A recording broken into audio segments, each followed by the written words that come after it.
First ever factory outlet Mukunda jewellery KPHB Kothapet Khammam Somajiguda Hanamkonda. సందర్భంగా రమగారు మనకి పిండి వంటలు చేసి చూపిస్తున్నారు. అవి కూడా అరిసెలు, చక్కినాలు. మరి అరిసెలు ఆల్రెడీ చేసి చూపించేసాము, చక్కినాలు ఈరోజు చేస్తున్నాము. ఎలా చేసుకోవాలి, దీనికి సంబంధించిన రెసిపీ ఏంటి, ఇవన్నీ కూడా తెలుసుకుందాం. నమస్తే రమగారు. నమస్తే జయ, సంక్రాంతి శుభాకాంక్షలు. మీకు కూడా సంక్రాంతి శుభాకాంక్షలు రమగారు. అరిసెలు చేసి చూపించాం మనం ముందుగా ఒక వీడియో. బాగా వచ్చే కరకరలాడుతూ భలే ఉన్నాయి రమగారు. టేస్ట్ మాత్రం బాగా వచ్చినాయి. అందరు చెయ్యి పడేసరికి ఇంకా బాగున్నట్లున్నాయి. రైట్. నెక్స్ట్ ఇప్పుడు ఏంటంటే చక్రాలు, అదే ఏమంటారు దాన్ని, చక్రాలు, చక్కిలాలు, జంతికలు అంటారా? జంతికలు అంటే ఏమో శనగపిండితో చేసేవి. ఓకే. ఇది మనం బియ్యపిండితో చేసి చక్రాలు. ఈ చక్రాలకి ఏంటంటే మినపప్పు, బియ్యపిండి. చక్రాలు అంటాం. చక్రాలే పోనీ, అలాగేనండి, అంతే. ఇవి ఎలా అంటే 2-3 రకాలుగా చేసుకోవచ్చు. 1 గ్లాసు మినపప్పు, 3 గ్లాసుల బియ్యం. గ్లాసు మినపప్పు, 3 గ్లాసులు బియ్యం. 3 గ్లాసులు బియ్యం. దీన్ని మిక్సీలో వేసి పట్టుకోవచ్చు, లేదా మనం గిర్నీకి మనం ఈ పిండి పట్టించుకుంటాం కదా, అక్కడే పిండి మరకి పంపించేసి పట్టించేసి పెట్టుకుంటే ఎప్పుడు కావాలంటే అప్పుడు చేసుకోవచ్చు. ఓకే. మెథడ్స్లో రెండో భాగం ఏంటంటే మినపప్పును వేయించిన మినపప్పును మెత్తగా పట్టేసి అది 3 బియ్య పిండి కలుపుకోవచ్చు. అదొక మెథడ్. మూడో మెథడ్ ఏంటంటే మినపప్పును చక్కగా నానబెట్టి ఉడకబెట్టేసి ఉడికించిన పప్పుని మెత్తగా గ్రైండ్ చేసేసి 1 గ్లాసు మినపప్పు అయితే 3 గ్లాసులు బియ్యపిండిని కలిపేసుకోవటం. ఆ ఉడికిన మెత్త పదార్థము ఇది కలిపేసి చక్రాలు చేసుకోవచ్చు. ఇప్పుడు ఈ 3 రకాలు కూడా మనకు ఒక 10-15 రోజులు ఉంటాయండి, నిలవ ఉంటాయి. ఉంటాయి, శుభ్రంగా ఉంటాయి. అయితే ఇందులో బాగా నిలవ పెట్టుకోగలిగే పిండి ఏంటంటే పచ్చిది. 1 గ్లాస్ మినపప్పు, 3 గ్లాసులు బియ్యము వేస్తే మీరు ఈజీ ఏంటంటే 1 చక్రాలు చేసుకోవచ్చు. ఎప్పుడైనా అత్యవసరం అయితే నీళ్ళు పోసి చక్కగా కలిపేసుకుని కమ్మటి అట్లు కూడా పోసుకోవచ్చు. ఆ పిండి ఫ్రిడ్జ్లో పెట్టుకోవచ్చు. ఎప్పుడు కావాలంటే ఫ్రిడ్జ్లో డబ్బాలో పోసి అల్మార్లో పెట్టుకున్నా ఉంటుంది, పిండి నిల్వ ఉంటుంది. నేను ఎప్పటికప్పుడు అలా పట్టించి పెట్టుకుంటా. ఇక 1 మినపప్పు, 3 బియ్యము వేసి కలిపేసాం ఈ పిండి. దీంట్లో ఏంటంటే కారం వెయ్యము, ఉప్పు, తర్వాత ఏమో నువ్వులు, ఇంగువ. ఓకే. కొంతమంది వాము కూడా వేసుకుంటారు. వాము వేసుకుంటారు. జనరల్గా వాము ఒక స్పెసిఫిక్ రీజన్ తోటి వేస్తాం, డైజెషన్ కోసం. బియ్యపిండి మినపప్పులో డైజెషన్కి పెద్ద సమస్య ఉండదు, అందుకని శనగపిండి వాము మంచి కాంబినేషన్. బియ్యపిండికి పెద్దగా అవసరం లేదు. సరే, దీన్ని ఏం చేయాలంటే ముందు పిండి కలుపుకునే ముందే స్టవ్ వెలిగించేసుకోవాలి. తగ్గించిన ఉండని నూనె కాగాలి మనకి. ఇదేంటంటే పిండి కలిపేసుకోవటం, చెక్క ఒత్తేసుకోవటమే. ఇది మన మామూలు ఇవి జంతికలు కొట్టం ఉంటుంది కదా, చక్రాల గిద్దలు జయ భాషలో, మా భాషలో జంతికలు కొట్టం. ఇంకా ఏమిటో పేర్లు ఉంటాయి, చక్లీలు అలాంటి పేరు ఉంటుంది, ఎలా అలవాటు ఉంటే అట్లా. ఇందులో ఏంటంటే సింగిల్ స్టార్ పెట్టాను. స్టార్ పెట్టుకోవచ్చు. ఇది మరీ లావుగా ఉందనుకోండి, అప్పుడు 3 చుక్కలది ఉంటుంది కదా, 3 హోల్స్ ఉండేది, అది కూడా పెట్టుకోవచ్చు. అవి చేసుకోవచ్చు, ఇది చేసుకోవచ్చు. ఈ పిండిలో మనం ఇంకా వెన్న, నెయ్యి అలా ఏం వేయం. ఈ కాగిన నూనె 2 గరిటెల నూనె పోసుకోవాలి. ఇందులో పోసి కలిపేసుకుంటే అప్పుడు అది చక్కగా మనకి మొరమొరలాడుతూ వస్తే రుచి బాగుంటుంది అనమాట. కాగిపోతున్న నూనెని పోసుకుని ఆ కాగిన నూనె పోస్తే పిండిలో మనం ఏం చేయాలి, నువ్వుపప్పు, ఉప్పు, ఇంగువ వేసేసుకోవటమేనా? 3 వేసేసుకోవాలి. అన్నీ ఇక్కడ పెడుతుంది. 1 స్పూన్ నువ్వుపప్పు, ఓకే, 1 ముప్పావు స్పూన్ ఉప్పు పడుతుంది. ఉప్పు మనం చూసి వేసుకోవచ్చు, చాలు. అయిందా? ఇంగువని పాలు తీసి పోయాలంటారు. పాల ఇంగువని దొరుకుతుంది, చిన్న వాటిలా ఉంటుంది కదా, అది నీళ్ళల్లో వేసి కాసేపు పట్టి పెడితే అప్పుడు ఏమైతే మొత్తం కరిగిపోతుంది. ఇప్పుడు ఈ ఇంగువలు ఇప్పుడు వాడుకుంటామా, ఇందులో మనకి దుమ్ము ఎక్కువగా, అంటే రకరకాల పదార్థాలు కలుపుతారు. నీళ్ళల్లో వేసి పెట్టుకుందాము. ఒక 5 నిమిషాలు నాననిస్తే ఇంగువ పాలు పోయటం అని చెప్తారు. ఆ పాలే పోసుకుని, ఆ నీళ్ళు పోసుకుని కలిపేసుకుంటాం అనమాట. కప్పులో వేసి నీళ్ళు పోసి పెట్టు. వేసేసాం కదా, నూనె కూడా కాగిపోయింది. ఇంగు కొంచెం నానబెట్టాం నీళ్ళల్లో. కరిగిందో లేదో వేలు పెట్టి ఒక్కసారి కదుపు. కొంచెం నూనె పోసుకుందాం. నూనె పోసాక దాన్ని వదిలిపెట్టి ముందు వేడి నూనె, ఆ మరుగుతున్న నూనెని ఇందులో వేసుకోవాలి. 1 గరిటె వేస్తావా?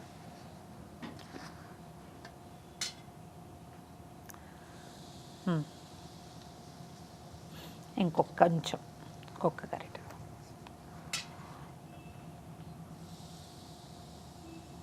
ఓకే, అవసరమైతే ఇంకొంచెం వేసుకోవాలి.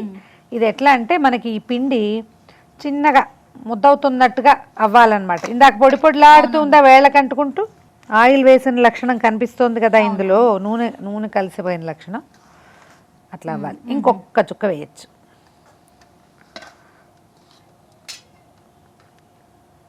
పోసి చాలు, సరిపోతుంది. ఇలా అయితే ఇది బాగా వస్తాయి, మొరమొరలాడుతూ వస్తాయి, కరకరలాడుతాయి, బాగా చక్కగా గుల్లబారుతాయి అన్నమాట. రుచి బాగుంటుంది. ఇందులో అల్లం పచ్చిమిర్చి అవి కావాలంటే వేసుకోవచ్చు, కానీ ఇదొక రకం. ఈ పిల్లలు పెద్దవాళ్ళు అందరూ తినచ్చు, ఏమి ఇబ్బంది చేయదు. కారం అసలు లేదు, చక్కగా తెల్లగా వస్తాయి అన్నమాట. ఇప్పుడు ఆ ఇంగు పాలు పోసేసి ఇగో ఇప్పుడు చూద్దాం. ఇది చూడు, కరెక్ట్గా వచ్చేస్తుంది. ఇది కరెక్ట్. ఇంగుతో సహా పోసేనండి, పెద్ద ఏం లేదుగా. లైట్గా వేసి కొంచెం ఒకసారి నీళ్ళు ఇంగు పోసి వేసి చూడండి. ఎప్పుడు వేసిన అలవాటు లేకపోతే ట్రై చేసి చూడండి, చాలా రుచిగా ఉంటుంది, మంచి వాసన వస్తుంది. వేయాది కూడా. చాలు, నీళ్ళు పోస్తావా కాస్త కలపడానికి. మనం వీటిని చక్రాల్లో దాంట్లో వేసుకుంటాం కదా, దానికి సరిపడా నీళ్ళు పోసి కలుపుకోవాలి. పోసే నీళ్ళు పోయి ఏం కాదు, భయం లేదు. పడతాయి. ఇంకా దీనికి కొలత ఏం లేదండి, మనం వాడిన బియ్యాన్ని బట్టి. ఇది కూడా మనం కోటా రైస్ తోటి పట్టించుకుంటే కూడా బాగానే ఉంటుంది. దానికి ఏం చేయాలంటే మినపప్పు బియ్యము మరీ పచ్చివి పోసుకోకుండా ఒక్కసారి గబగబా శుభ్రంగా కడిగేసి ఎండలో పోసేయండి ఒక రోజంతా. మర్నాడు పట్టించుకుంటే మనకి ఇందులో అశుభ్రము అనుమానము ఏమీ లేకుండా ఉంటుంది అనమాట. ఇదిగో ఇట్లా కలుపుకోవాలి. కలుపుకోవటం అంతే, ఆ మాత్రం లూజ్ లేకపోతే మనం దీంట్లో పెట్టలేకపోతాం.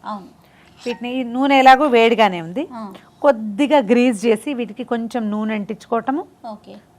మనం ఎలా కావాలంటే అట్లా చేయొచ్చు అనమాట. మనం స్టార్ చేసుకుంటామా లేకపోతే 3 హోల్స్ ఉన్నది పెట్టుకుంటామా అనేది మన ఇష్టం. చాలు.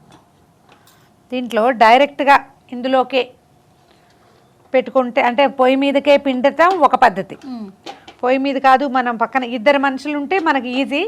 ఒకళ్ళు ఉంటే ఒక రకం, రెండో మనిషి ఉన్నారనుకోండి ఒకళ్ళు పిండుతారు, మనం ఇంకొకళ్ళు వేయించవచ్చు, ఈజీగా ఉంటుంది. చూడండి ఇక్కడ చిన్నవి మనకి ఎంత చుట్ట కావాలంటే అంత చుట్టేసుకోవటం చకచక. స్టవ్ మీదకి మనం చేయగలిగామనుకో, అలవాటు ఉంటే హాయిగా ఉంటుంది.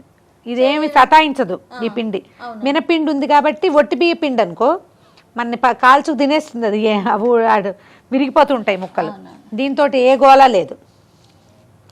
దీన్ని మళ్ళీ ఈజీగా పడిపోతుంది. దీన్ని మనం టంగుమని కలుపుకున్నాం అనుకో పడదు ఎప్పటికీ.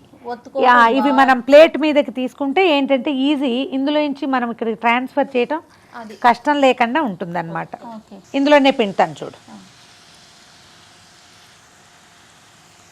అట్లాగూ ఇలాగూ కూడా 2 రకాలుగాను చేసుకోవచ్చు.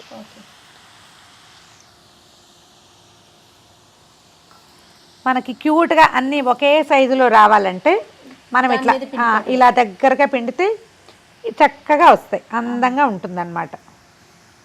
ఇంకా కొంచెం రంగు రానివ్వాలి, ఒక్క రవ్వ. అంటే ఇవి తీసాక మళ్ళీ ఇంకా కొంచెం రంగు ముదురుతాయి. మనం అందులోనే వేసామనుకో వేడికి మనం బెదురుతాం, చూడు ఇలా వస్తుంది. అన్ని షేప్లు ఏవైనా బాగానే ఉంటాయి. మనం ఒకే చోట పిండేసుకుని చేసుకుంటే చక్కచక్క అయిపోతాయి. అవే వేగగానే పైకి వచ్చేస్తాయి. ఒకేసారి ఒక 10-12 మన మూకుడు సైజుని బట్టి. ఫస్ట్ టైం తెలిసింది కదా మనకి ఎన్ని పడతాయి అని. చూద్దాం. చూడు టక్మని విరుగుతోంది. కొంచెం నిదానంగా వేగనివ్వకపోతే పైన రంగు వచ్చేస్తుంది, లోపల మెత్తమెత్తగా ఉంటుంది. అలా ఉండకూడదు, మనకి మొత్తం కరకరలాడుతూ రావాలంటే కొంచెం మీడియం ఫ్లేమ్ మీద ఒక 5 నిమిషాలు వేగనివ్వాలి. ఈవెన్ కలర్ వచ్చాక తీసేసుకుంటే సరిపోతుంది. మీకు తెల్లగా కావాలంటే తెల్లగా తీసుకోండి. మినపిండి వేయటం వల్ల ఈ రంగు వచ్చిందనమాట. స్టవ్ ఆపేద్దాము. కానీ ఈ క్రిస్పీనెస్ అలానే ఉంటుందండి, అలాగే అలాంటి క్రిస్పీగా ఉన్నాయి. చూడండి చిక్ చిక్ అంటున్నాయి చూడండి. 4 చూడండి గల్ గల్ గల్ అంటున్నాయి, గలగల్లాడతాయి. రుచిగా ఉంటాయి, డబ్బాలో పోసి పెట్టుకోవచ్చు. ఓకే. మరి 4 రోజులు నిలవ ఉంటాయి, ఏమీ ఇబ్బంది లేకుండా. ఇదిగో మన మినపిండి చెక్కిలాలు. ఎస్. చూడు పళక్కమంటుంది, అవును, తిని చూడు. వావ్, కరకర శబ్దం వస్తుంది కదా. సూపర్గా ఉన్నాయండి. ఇలాగే ఉంటాయి, చక్కగా డబ్బాలో పోసి పెడితే 10 రోజుల పాటు నిలవ ఉంటాయి. ప్రయాణాలకు వెళ్ళేటప్పుడు చేసుకోవచ్చు, హాయిగా తినచ్చు. పిల్లలకి ఏ జబ్బు చేయదు, ఇబ్బంది పెట్టదు. ఓకే. పండగ స్పెషల్ అంతే, పండగ స్పెషల్. కానీ ఎలా అనిపిస్తుంది రమ్మగారు? ఎప్పుడు నుంచొని కిచెన్లో చేస్తాము, చక్కగా పొయ్యి ముందు పెట్టుకొని చక్కగా గొబ్బెమ్మలాగా కూర్చుని కేవలం పుల్లల పొయ్యి ఒకటే మనం ఏర్పాటు చేసుకోలేకపోయాము. అది కూడా చేద్దాం ఈసారి నెక్స్ట్ టైం ఎక్కడైనా అవుట్డోర్ షూట్ ప్లాన్ చేసుకుందామండి. అలాగే. ఓకే. సో ఈ సంక్రాంతి పండుగను మీరంతా కూడా చక్కగా ఎంజాయ్ చేయండి. అలాగే రకరకాల పిండి వంటలను మీరు వండి ఇంట్లో వాళ్ళందరికీ రుచి చూపించండి. అంతే రమ్మగారు. మరొక్కసారి సంక్రాంతి శుభాకాంక్షలు.